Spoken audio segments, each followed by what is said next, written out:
Hi hello నమస్తే, welcome to మన 9 TV. నేను మీ శంకర్ గౌడ్.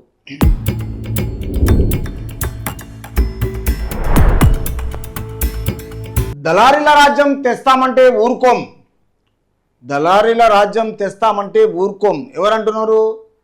BRS MLA Palla Rajeshwar Reddy. పల్లా రాజేశ్వరరెడ్డి అంత అవినీతిపరుడు ఎవరన్నా ఉంటారా? అసలు బీఆర్ఎస్ పార్టీలో ఆయన ఎందుకున్నాడో ఇంత పొరుగు చూడడానికి అమితాబ్ బచ్చన్ అంత పొడుగు. ఆ మనిషి ఏంటంటే స్టూడెంట్ల రక్తం దాగుతున్నాడు. ఆయనకున్న కాలేజీలు మొత్తము ఆ రక్తం దాగుతున్నాడు. స్టూడెంట్లను మొత్తం పీల్చి పిప్పి చేస్తున్నాడు, మొత్తం పేరెంట్స్ను స్టూడెంట్స్ను.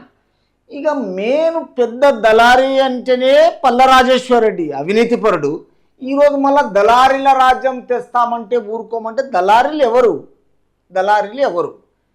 అంటే నువ్వు రాయబారాలు చేస్తావు, మందిని చంపుతావు, మందిని రక్తము పీల్చి పిప్పి చేసేసి ఈరోజు జనాలను పట్టుకొని దళారీల రాజ్యం తెస్తామంటే ఊరుకోవు. ఏంది ఏం ఊరుకోవు? అసలు నువ్వెవరు? అసలు నీకు ప్రజల అధికారం ఇచ్చింది ఎందుకు? ప్రజలకు మంచి చేయమని ఇచ్చారు, ప్రజలకు మంచి చేయమని ఇచ్చిండ్రు. ప్రజాస్వామ్యం ఇది. ప్రజల గురించి ప్రజల చేత ఎన్నుకోబడ్డ రాష్ట్రాన్ని ఈరోజు మిగులు రాష్ట్రాన్ని అప్పుల పాలు చేసిందే మీ బీఆర్ఎస్ స్కూలు. ఆ స్కూల్లో చదువుకున్నాడు ప్రతి ఒక్కడు ఇదే. ఎవడు సరిగ్గా చదువుకున్నాడు ఉండడు. తిరిగి ఏముంటుంది? అన్యాకాంతం మొత్తం ఆగం పట్టియడం తప్ప ఇంకేముండదు. ఎందుకంటే ఆస్తుల గురించి, సంపదన గురించి, పేరు ప్రఖ్యాతల గురించే వస్తారు తప్ప ఇది జనాకర్షణకు ఒక మారు పేరుగా పేరు సంపాదించుకోవడానికి. మామూలు వ్యక్తులు ఈ రోజులలో రాజకీయంలో నిలబడలేరు. సినీ ఫీల్డ్ వాళ్ళ దగ్గర డబ్బులు ఉంటాయి, రాజకీయం చేసే వాళ్ళ దగ్గర డబ్బులు ఉంటాయి. ఈరోజు కొత్తగా యూత్ ఎవరైనా వచ్చి రాజకీయంలో ఖచ్చితంగా ఒక ఎలక్షన్లో నిలబడదాము, తర్వాత ఏ నియోజకవర్గం నుంచి అయినా కంటెంట్ చేద్దామనుకుంటే అప్పుడు అతని దగ్గర డబ్బులు ఉండయి. ఈ డబ్బులు ఉన్నోళ్ళ రాజ్యం అయిపోయింది. అయినా ఇంకోటి కొన్ని ఏళ్ళ నుంచి రాజకీయం అంటే ప్రజలకు ఒక గౌరవం ఉంటుంది. ఆ గౌరవాన్ని పాడు చేసిందే టీఆర్ఎస్, బీఆర్ఎస్. తర్వాత అందులో నుంచి వచ్చిన అసభ్య పదజాలతోటే ఈరోజు రెండు రాష్ట్రాలు పాడైపోయినాయి. ఆ స్కూలు ప్రిన్సిపాల్ చైర్మన్ అట్లుంటాడు కేసీఆర్, ఆయన ద్వారానే ఇవన్నీ జరిగినాయి. ఈరోజు మళ్ళీ అందులోకెళ్ళి పనిచేసి వచ్చిన వాళ్ళే మొత్తం కలిసి మళ్ళీ ఏమంటారు అంటే ప్రజలేమో అధికారం ఇస్తారు, మనిషికి ఒక వెలుతురు ఇచ్చినట్టుగా ఆ అధికారాన్ని కొనసాగించి ప్రజలకు ఒక అప్రూవల్ ఇవ్వకుండా, చట్టసభల్లో పెట్టకుండా, రాష్ట్రమంతా ప్రజలకు ఏది తెలియకుండా వాళ్ళ దగులుబాజీ పనులకు మొత్తం నిదర్శనం ఏంటిదంటే ఈరోజు దళారీల రాజ్యం. అంటే నీకు దళారీలే ఓట్లేసిర్రా? ఎవరెట్లు ఓట్లేసిరు? ప్రజలు వేయలేదా? నువ్వు ప్రజల నాయకునివి కావా? ఎంత ఉన్నా మీకు ఏంటంటే సెటిలర్స్ ఓటేసేసి ఈరోజు గెలిపించారు కాబట్టి ఉన్న ఆ సీట్లు ఉన్నాయి.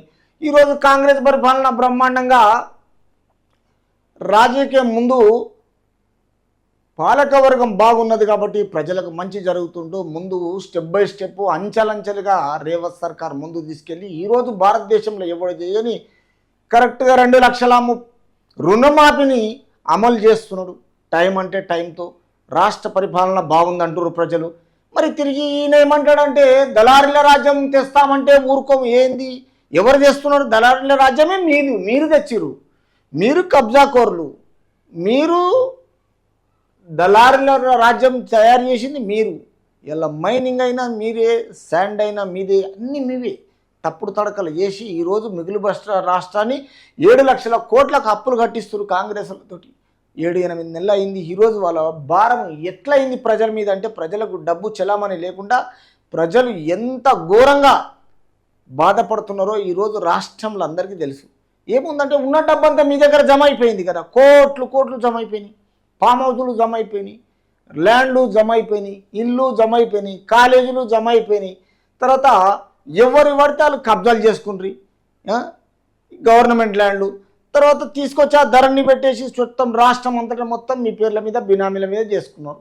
ఇంకా ఉంచింది ఏముంచారు? లాస్ట్కు మొత్తం చీకేసిన మామిడి పండు చేసేసారు తెలంగాణ రాష్ట్రాన్ని. కానీ ఈరోజు బీఆర్ఎస్ ఎమ్మెల్యే పల్లా రాజేశ్వరరెడ్డి అన్న మాటలు ఇట్లాంటి ఉన్నాయి కాబట్టి ఈ మాటలకు ఒక ఎక్స్ప్లెనేషన్ ఇద్దామని లైట్గా ఈ విషయంలో నా విశ్లేషణ. ఎందుకంటే మన 9 టీవీ తరపున ఈ విశ్లేషణ వినండి. మన 9 టీవీ ఇక్కడ ఉంటుంది. దీన్ని మీరందరూ మా ఛానలు చూసేవాళ్ళు ఎవరైనా పర్వాలేదు, తప్పకుండా లైక్ చేయండి, షేర్ చేయండి, మీ అభిప్రాయాన్ని కామెంట్ రూపంలో తెలియజేయండి. ప్లీజ్ లైక్ చేయండి, షేర్ చేయండి, మీ అభిప్రాయాన్ని కామెంట్ రూపంలో తెలియజేయండి. కాబట్టి మన ఛానలు ఎల్లవేళలో ప్రజల ముందుకుండే మన 9 టీవీ ఛానలు ఎప్పుడు మీ మంచి కోరి మీ శ్రేయభిలాషిగా పనిచేయడానికి మేము 24 గంటలు సిద్ధంగా ఉన్నాం. కాబట్టి ఇలాంటి దళారులను, ఇలాంటి బీఆర్ఎస్ దళారులను తెలంగాణ ప్రజలు మొన్న ఓడగొట్టిన తర్వాత వీళ్ళను భూస్థాపితం చేసే ముందు దళారీల రాజ్యం తెస్తామంటే ఊరుకోమనే పల్లరాజేశ్వరరెడ్డి గురించి ఒక్కసారి న్యూస్లోకి వెళ్ళిపోదాం. దేశంలో అత్యాధునిక పోర్టల్ ధరణి అని రెవెన్యూ వ్యవస్థలో సరికొత్త విప్లవానికి నాంది పలికిందని బీఆర్ఎస్ సభ్యుడు పల్లరాజేశ్వరరెడ్డి అన్నారు. రాష్ట్ర ప్రభుత్వం ధరణిలో మార్పులు తీసుకొస్తామంటే సహకరిస్తామని, కానీ రైతులకు అన్యాయం జరిగినా తిరిగి దళారీల రాజ్యము తెస్తామన్న బీఆర్ఎస్ సహించదని స్పష్టం చేశారు.